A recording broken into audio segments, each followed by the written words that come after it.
Some point in time, our actions are our own. We can no longer blame it on the rough childhood we had, because a lot of people had a rough childhood. A lot of people had parents that were not in their lives. It's calling 2020 CR 6408, State of Texas versus Fabian Vega. Could I have parties announced for the record for the state? Jason Garahan, Your Honor. Defense. Eduardo Jimenez, Your Honor. And are you Mr. Vega? Yes, ma'am. All right, you entered a plea of no contest on February 21st to the offense of murder. You entered a plea of true to the enhancement.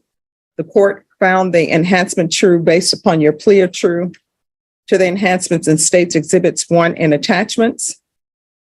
And the court found there was sufficient evidence to find you guilty, and the court found you guilty. According to your plea bargain agreement, punishment is to be assessed at a cap of 25 years in the prison. There's an affirmative finding of a deadly weapon, and the state is taking consideration 2020 CR 6409, night mag number 686664, county court cause number 674688. Have both parties had a chance to review the PSI report, state? Yes, Your Honor. Defense? Yes, we have, Your Honor. Any objections to the PSI report, state? No, Your Honor. Defense? No, Your Honor.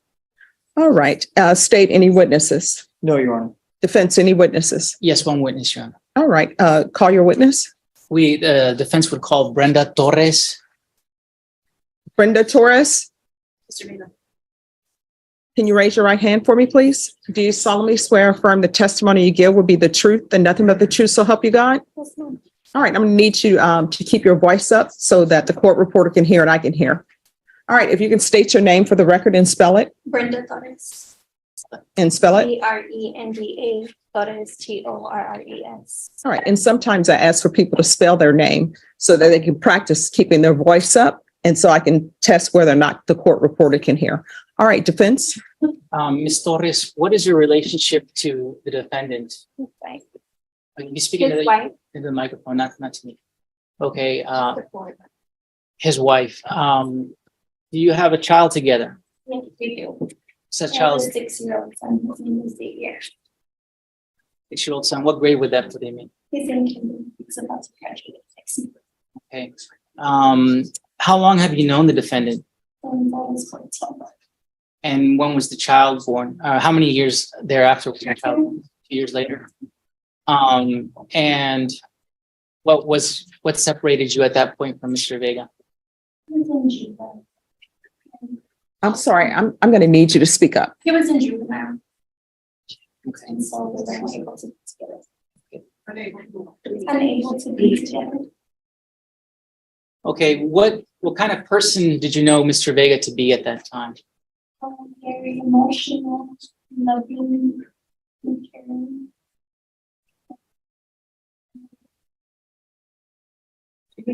And open-minded. Okay. So here's the thing. You're going to have to speak up, and you need to talk the way you're talking to people if you're not in court, because nobody can hear you. And if I can't hear you, guess what? You might as well not testify, because then I won't be able to consider anything. So you're going to have to keep your voice raised. Do you see the level I'm at? That's the level you need to be. I know sometimes you're nervous, but if you want me to hear what you're saying, I can only hear it if you speak up. Okay? How old are you now, Ms. Torres? I'm 22. You're 22, Yes, and you have a 6-year-old child. I do. Have you raised that child alone? I have. That's not an easy thing to do, is it? No, it's not. Is it easier to keep your voice up so everybody can hear you? All right, let's do that then. Okay, so you say you were separated from Mr. Vega at the point that you were pregnant because Mr. Vega, repeat what you said, He please. was in juvenile at the time. That's when I was pregnant. Were you ever reunited with Mr. Vega? He came for a home visitation and we were together, but then after that, he turned himself in since he was for years after that. Okay. While he was in jail, did you have any communication or contact with Mr. Vega? Yes, he talked on his phone and he's written his letters for all these years. Without citing quotations from those conversations or those letters, how would you describe them in general? Very emotional and loving. I've never felt any less love than him. after all these years. It's remained the same. Did he ever bring up, for example, anything about his son? Yes, I know he loves Xavier, and we don't want to explain anything to him right now until he's old enough to understand. So your son's 6 years old, but he doesn't know anything about his father? No, he doesn't. Does he know his father's name? Doesn't. When do you think you might be willing to share those things with your son? He's about 8. Okay. How often would you speak to Fabian or Mr. Vega rather, while he was in jail? Recently it's been a lot, but before it was only the first 4 times a month. It really wasn't that often. It was very difficult to talk and not being able to be together. Mhm. It was just a lot of emotion. Okay. Did he ever express remorse for the Yes, he's apologized. Sincerely, they'll apologize for not being able to be there, for his actions speaking away from us. I've forgiven him. what do you look forward to, if anything? To coming home and being able to recreate the family that we started in the first place. How do you care for your son as a single mother? Do you have a job, for example? I do. I'm a manager at Whataburger. At Whataburger? And are you this? Who cares for your? Well, he goes to school while you're at your work. At work, yes. Okay, And then All at night he's with his grandma. with your grandmother or My mom. with your mom? Mhm. Okay. So your mom's been part of the child's life as well. Yes, sir. What does your mom think about Mr. Vega at some point reuniting with your family? She's ready. She wants me to tell Xavier about him already so we can have contact. Yeah. Is there anything else you'd like to share with the court before? I just want to say that it's hard to see who he is inside, but he's right in front of you, but he's still a person. He's still his dad and a father. And should deserve to come with us. Pass the witness, Your Honor. Any questions? Just a couple questions, Your Honor. Ma'am, how old is your son? 6. 6. So he's born in 2017 or 2006. 2016. How much time did the defendant, Fabian Vega, spend with that son back then? None, because he was in juvenile. So none. And he's never seen him? He's seen him. Seen him. But he's participated in this 6-year-old, your son's life. How much? None, because he's been in juvenile and in jail. He's in juvenile in jail, but he was not in jail when he committed this murder. Yes, I know. Okay, so how much time did he spend with the son then? He didn't. Okay, thank you. No further questions, Your All Honor. right, what's your son's last name? Vega. All right, thank you. Please. Judge, we have. May I go? Yes. Okay. Any further witnesses? No further witnesses, Judge, just allocution from the defendant. All right. He's going to be subject to cross-examination. I understand what allocution is, but if he wants to give his statement, he's going to be subject to cross-examination. He gave up the right to remain silent when he entered his plea. All right, let me just check with him and then see what he says. Okay.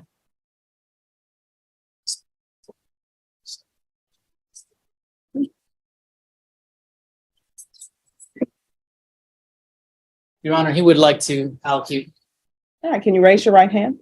Do you solemnly swear or affirm the testimony you give will be the truth and nothing but the truth, so help you God? Yes, ma'am. All right, you can lower your hand. State your name for the record. Fabian Vega. All right, defense. I believe he just wants to share with the court a few brief words. Yes, ma'am. I want to say that I know I took a lot that I can't get back, and I want to apologize to my victim's family for so much pain that I caused them and for their loss. And I regret everything I did. So emotional and stuff like that. I know I'm going to prison, and I would want to get myself right over there by getting my GED because I never finished high school. Take drug classes. I had a problem with drugs in the past, and take parenting classes to better myself to go home to be a good father to my son and just go home clean and be positive out there and find myself in no more of the situations like I'm in right now. And I ask that you show mercy on me, on the descendants, a wife and a son that need me out there, and I would like to go back to them as fast as I can. Any questions? Yes, Your Honor. Mr. Vega, in your,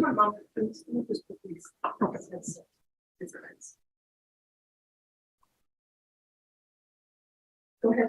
thank you. Mr. Vega, you stated in the, when you were asked about this incident here, you said that, in here it says, my neighbors told me them where I was, my name, and that I had tattoos. I tried to fight it with self-defense. So are you saying this is self-defense? No, sir. Okay, but so that's wrong in here, is that correct? Yes, sir. Okay, so did you lie in here? No, Excuse me? no, sir. But it says self-defense here. I was in fear of my life at that moment. I've been shot at, but he seemed proud in the past, so it wasn't out of fear, I guess. So do you feel that you had a right to kill that day? No, sir. I felt like I should have handled the situation a lot like different. It was out of fear, I guess, like my reaction. You know you didn't just, you killed one individual, but then you shot 3 individuals that day. You do realize that, correct? Yes, sir. And that you were shooting into a park, Father Benavides Park. You're aware of that. Yes, sir. And there are people out there that you were randomly shooting at. You're aware of that. Yes, sir. And then you say a witness of yours backed out. Who was the witness? My roommate Caleb. Caleb was willing to testify against you. You do realize that. Yes, sir. So how did he back out? Because he was going to tell the truth? I don't know. No further questions, Your Honor.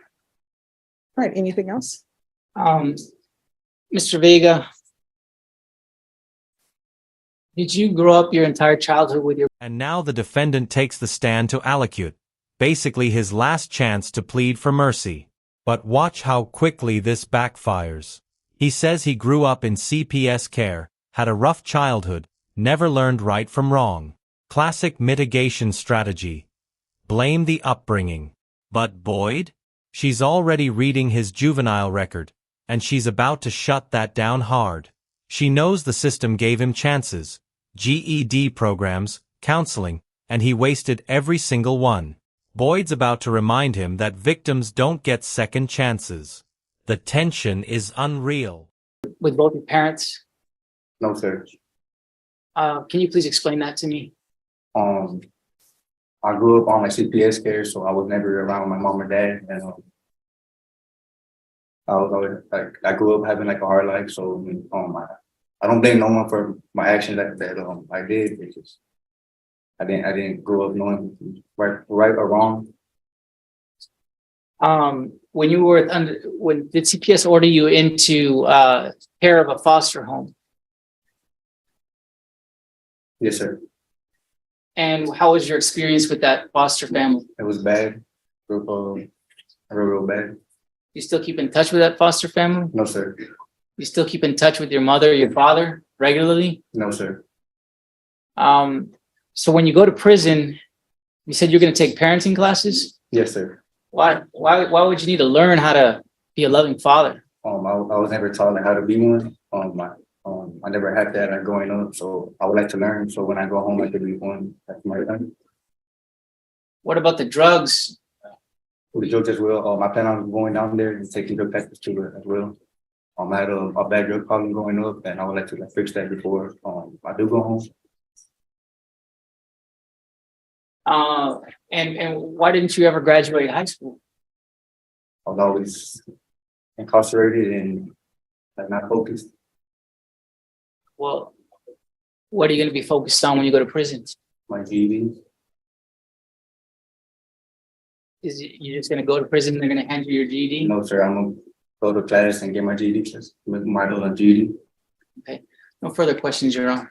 Anything else? Nothing, Your Honor. All right, Mr. Vega, why does it take you going to prison for you to wake up and realize that you what's right from wrong?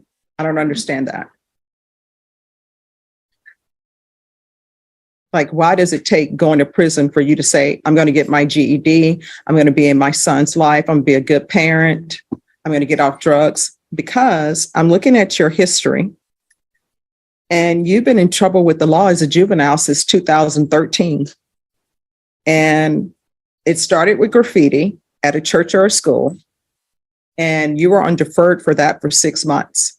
And I know, because I've toured their facilities, I know they give you an opportunity for your GED and for you to do all of that and get your life on track. And then you pick up another case in 2014. Then you are in need of supervision in 2015. And then you have a possession in 2015 and evading in 2015. And this, what I'm talking about, is just your juvenile history. And it goes on and on and on. 2016, 2017, all juvenile. And then you have this incident out of Waco, where I'm assuming you went to TYC. I know they don't call it TYC anymore, but you went there. And it appears that you didn't learn anything. And then now we're here for this. And how old are you? 23. All right, you're 23. And I know what young people think, because I was in your position. When people get sentenced to go to prison and they're young, they think it's the end of the world for them. But time goes by so quickly. I can't believe how quickly this year is passing. And you still have a chance to improve your life. Like, there's someone here who's dead. They're not, and I want you to think about this, they're not having graduations. If they were going to graduate, you can say, hey, that person was a horrible person too, or did horrible things. But guess what?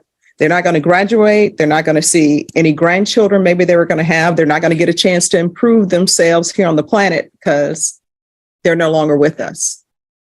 So there are many things that they won't be able to do. I don't understand why, if you have a child who's 6 years old, instead of doing this, why were you not spending as much time with them as you could? The witness tells me that you're very, very loving. Then a very loving person would be, I want to spend as much time with my son as I can because I've missed out so much on his life. I went through Child Protective Services, so I want to make sure my son doesn't go through that. I didn't have a good father, so I want to make sure my son has that. That's not so much about you knowing right from wrong. That's just like common. You understand? Yes, ma'am. All right. The court will hear argument. His cap is 25 years. State, I'm assuming you're asking for 25? Yes, Your Honor. All right. And defense? Our defense is asking for mercy, and we're asking for that in a situation where there's been a death, a murder, and that life can't be brought back. So there's nothing we can say to change that fact. This young man, having growing up without a father and mother, there's nothing we can do to change that either. This young man making poor choices, not being around his son as his son was growing up, and being rather with people who are involved in drugs and guns. There's nothing we can say to change that either. But we have heard from him. He knows that this is pretty much his last chance to turn his life around. He doesn't want to spend the rest of his life in prison. So we are asking for mercy, Your Honor. He has explained what his plans and goals are to the court, being get his high school diploma so he can get a decent job out there, and take enough education and courses and therapy so that he's able to break his chains of addiction, Your Honor, and also learn to be a good parent to his son who's out there waiting for him, and his wife, Miss Brenda Torres, to be a good husband to his wife. We're asking for leniency from the court, full knowledge that we can't change the fact that we're dealing with a murder here, Your Honor. All right. And Mr. Vega, I want you to know, at some point in time, our actions are our own. We can no longer blame it on the rough childhood we had, because a lot of people had a rough childhood. A lot of people had parents that were not in their lives. Some people had parents who were in their lives and shouldn't have been in their lives. But I do take in consideration when I hear that, because as a defense attorney, I used to always get upset when the state would say, well, this person didn't commit a murder and they had a rough life. I want you to know I look at people as individuals. You understand? All right. So I'm going to sentence you to 25 years in the prison. There's an affirmative finding of deadly weapon. Take in consideration 2020 CR 6409, night mag number 68664 and 674688.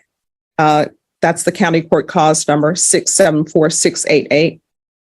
I'll ask for you to have the therapeutic community. You'll have to request that. That's to help you with any drug addictions that you may have. But if you don't request it, they're definitely not going to give it to you. And I can't make them give it to you. I'm going to do a no contact order with Xavier Vega until the expiration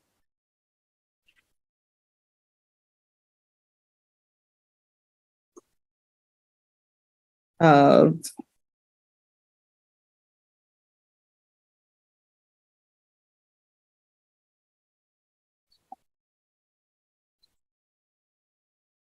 $15 years.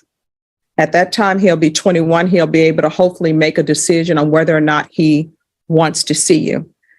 So there'll be no contact with Xavier Vega. Showing you what's entitled Trial Court Certification of Defendant's Rights to Appeal. Did you review that with your attorney? Did you understand it? And did you sign it? Yes, ma'am. Because this is a plea bargain agreement, because I followed your plea bargain agreement, and because you waived your right to appeal, you do not have the court's permission to appeal. And because this is a felony conviction, you're not allowed to own or possess any weapons or ammunition. If you have a question over what a weapon or ammunition is, you'll need to speak to an attorney. Do you understand? All right. I wish you nothing but the best. Good luck to you. Fabian Vega was sentenced to 25 years for murder, but the real gut punch came from Judge Boyd. She heard his apology, she heard his wife plead for mercy, and she saw right through it. His juvenile record showed a pattern of ignoring chances. His absence as a father was undeniable. So Boyd did something rare.